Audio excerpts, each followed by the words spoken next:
बिस्मिल्लाहिर्रहमानिर्रहीम। मैं हूं आपका होस्ट शाह खानजादा एडवोकेट। नाजरीन, इंसान की जो जिंदगी है वो आरज़ी है, एक न एक दिन इसने ख़त्म हो जाना है।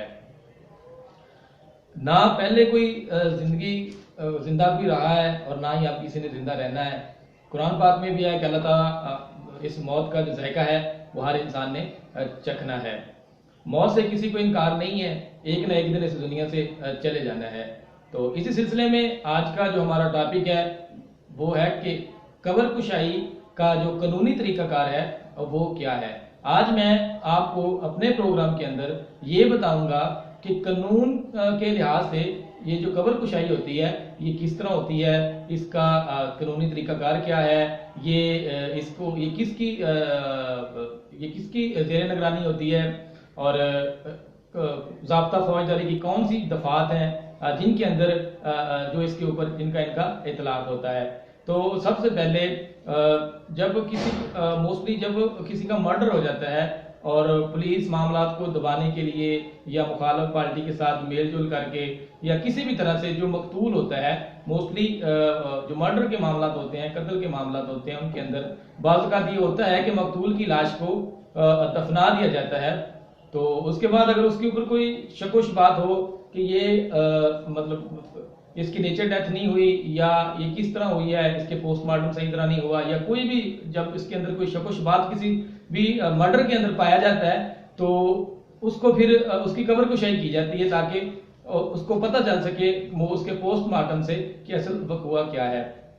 तो मकतूल की तरफ से यानी कि जो बंदा जिसकी डेथ हो गई है उसकी तरफ से एक एप्लीकेशन मूव की जाती है ज़ाब्ता फौजदारी की दफा 176 के तहत इलाका मजिस्ट्रेट को, और इलाका मजिस्ट्रेट उसकी इंक्वायरी का हुक्म देता है।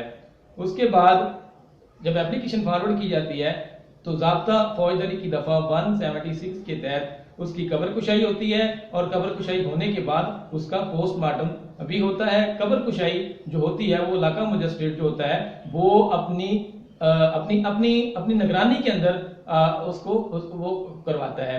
उसके बाद कब्र कुशाई, फर्ज करो अगर कोई बंदा मर गया है और उसको मरे हुए काफी दिन हो गए हैं, अगर उस वक्त भी अगर उसको उसके ऊपर कोई शक हो गया है, उसकी मशकूक यानी कि वो उसकी जो है मतलब मौत को मशकूक करार दिया गया है, तो उस वक्त भी कोई भी बंदा उसके ऊपर एप्लीकेशन मूव कर सकता है, यानी कि एप्लीकेशन इलाका मजिस्ट्रेट को दी जाती है। इलाका मजिस्ट्रेट मुखालिफ पार्टी का मौकफ सुने बगैर उसकी कब्र कुशाई का हुक्म नहीं देता, मतलब कि वो मुखालिफ पार्टी होती है उसका भी मौकफ सुनता है कि आया कि क्या प्रॉब्लम है, किस तरह इसकी डेथ हुई है। उसके बाद वो उसको कब्र कुशाई का हुक्म देता है। उसके बाद जब इलाका मजिस्ट्रेट और उसके अलावा जिला की जो मेन इंतजामिया होती है वो सारी वहाँ पे मौजूद होती है, और मौजूद होने के बाद कब्र कुशाई की जाती है। कब्र कुशाई के बाद पोस्टमार्टम होता है, पोस्टमार्टम की रिपोर्ट्स आती हैं, और इस तरह भी बाज़ मामला जो होते हैं वो कानून की निगहदाश्त के अंदर उसको सुलझाया जाता है।